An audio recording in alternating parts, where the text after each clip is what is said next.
no exceptions, unless you do an ALS intervention, it's a BLS call. I guess I'm not here to try the case. That's the situation that's up. That's your understanding. Like I said, I'm not here to try that case.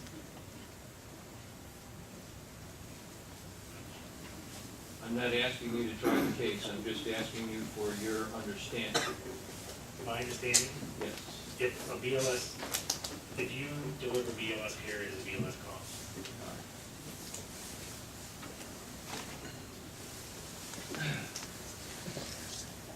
Now,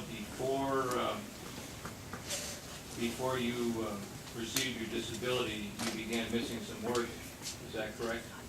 Yeah, I was sick. And so you called in sick? Yes, and I also had to leave shifts because I had issues. And had to leave shifts. Were there any situations where you were seen wrestling football or playing golf after you called in sick? Not that I'm aware of, but I guess I'm going to object to this. I'm not sure that it's relevant. The individual is on disability. That case was contested by the city, and he was awarded disability. I'm not sure where the relevance is to this particular issue. I believe there might be some relevance with respect to credibilities of the objections over there.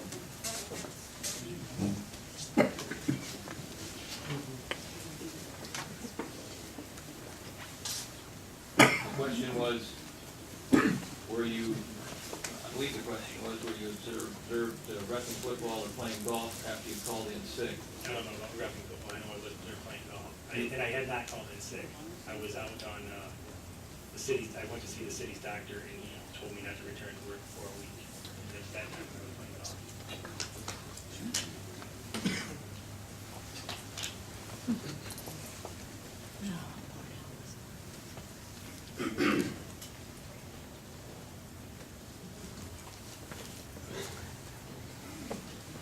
There were 6 cases that were mentioned in your petition that was filed in federal court. Did you personally participate in all 6 cases? I haven't seen that stuff in a while, and like I said, I don't have such a be refreshed on those cases to answer that question. I was just subpoenaed yesterday. I had no time to look at any of the information or refresh myself on anything. Well, I'm reading from Exhibit 14, the city's Exhibit 14, which is the petition at page 6, paragraph 12. Plaintiff participated in each of the calls identified for patients A through E. Can I see that? Sure.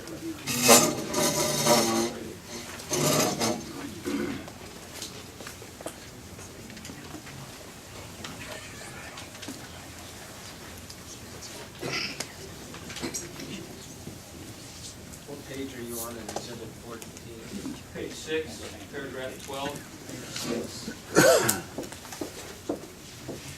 Okay, yeah. So that's what it says in the petition.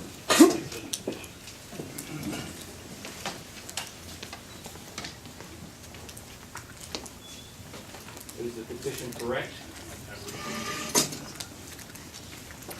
It was filed on your behalf in federal court, so it better be correct. Yes. And then there was one call, there was one more call, and that was patient F. And that, you didn't participate in that call. I don't know what patient that was. Okay. Patient F, it says, in August 2008, an ambulance dispatched for spider bite. Okay. I think you referenced that.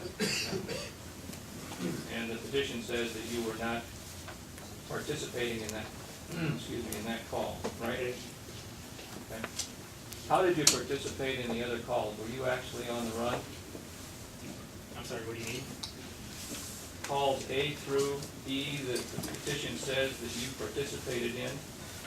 Was your participation that you were actually on the trip?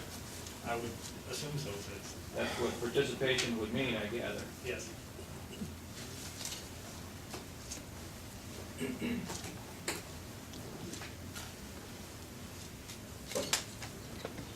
Now, with regard to that patient F,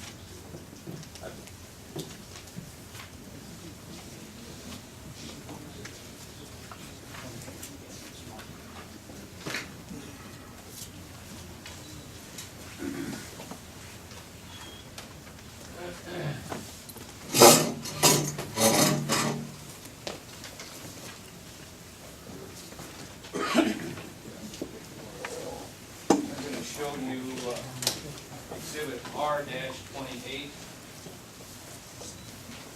Take a look at that.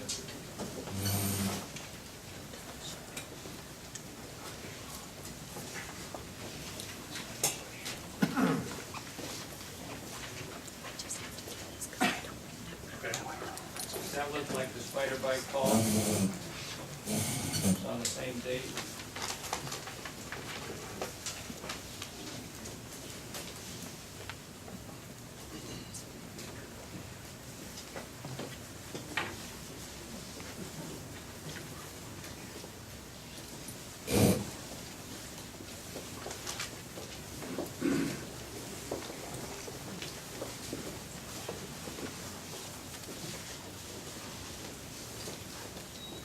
Yes. And by including that case in your petition, I gather that you were alleging that that was a case of Medicare fraud. Correct? Well, it was an example. I mean, it was one of the examples that at that time How did you get that record when you weren't on the call? I was asked by Investigator Aiken to supply him with calls.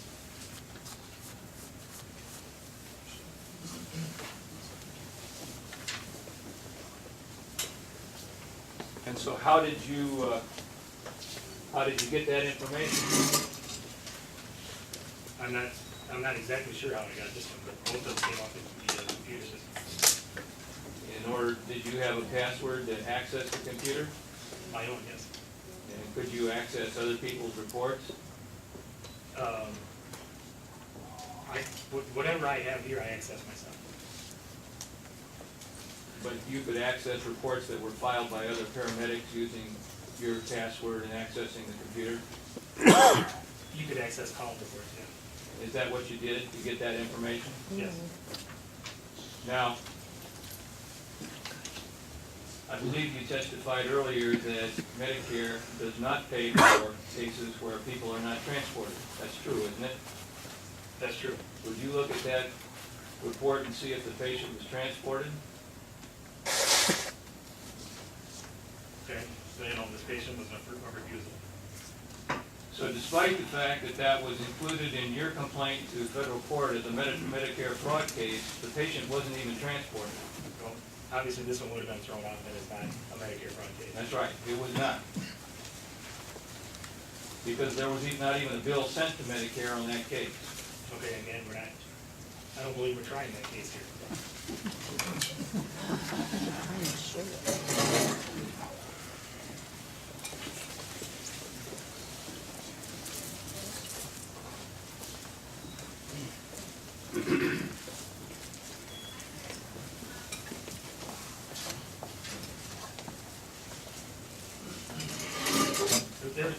A lot of this stuff has been going on for 3 years. There were discussions as to, and then they even examples of every call, whether they were transported or not, has an ALS code, an ALS level of emergency as far as response. And that may have been what that was taken out.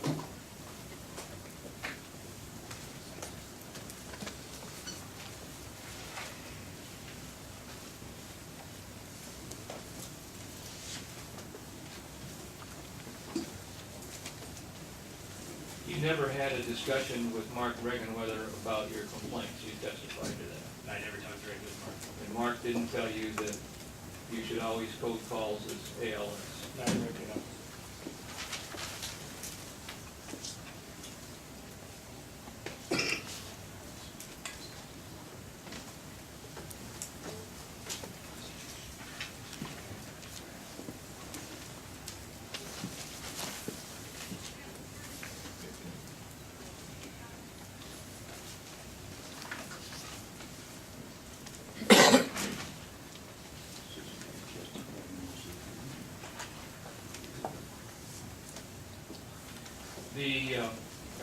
Of the settlement in federal court, there was 30% that was payable to you and your attorney, correct? Correct. And how was the split between you and your attorney? I believe that's between me and my attorney.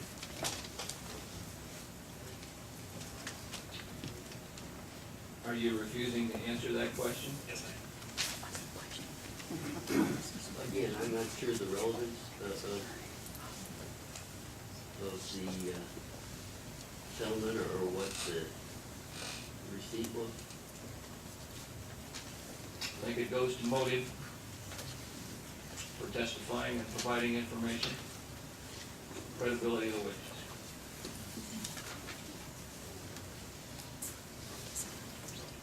I would agree it does have some relation to motive. The witness has refused to answer the question, so I don't believe there's an issue with respect to that objection on the table at this time. It's clear you are personally receiving something out of that settlement, right? Yes.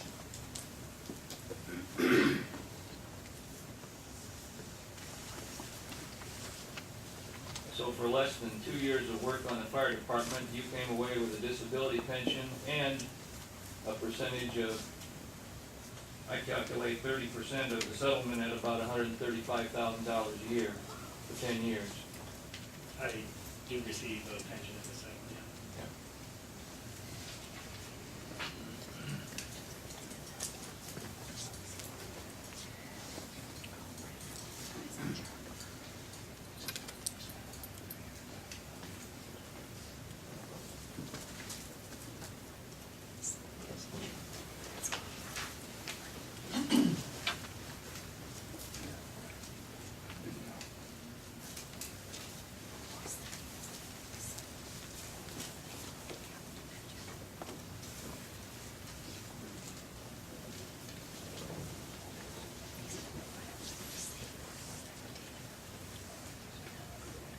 As I understand it, an emergency call is a call in response to a 911 that occurs within short proximity after a 911 call as far as the Clinton Fire Department is concerned. Is that correct?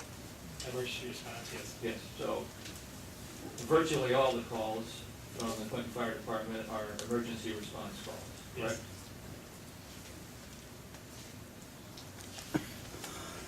correct?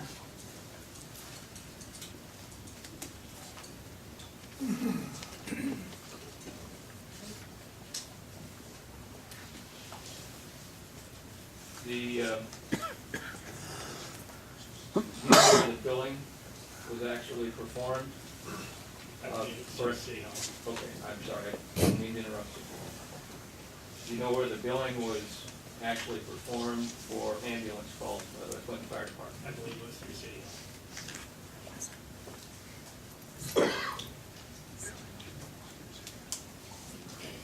Was there at any time a discussion with you about immunity with any of the federal officials in this case? Yes. And what occurred there? I was asked to document what I had seen, and I was told by the investigator that it was, it would not be a HIPAA violation because of the investigation. Were there any documents that were signed in that regard? There are documents signed, yes. So you were granted immunity from any potential consequences of your individual action in this case? Immunity based on what? I mean, immunity from fraud? From anything, from any federal charges? Yes.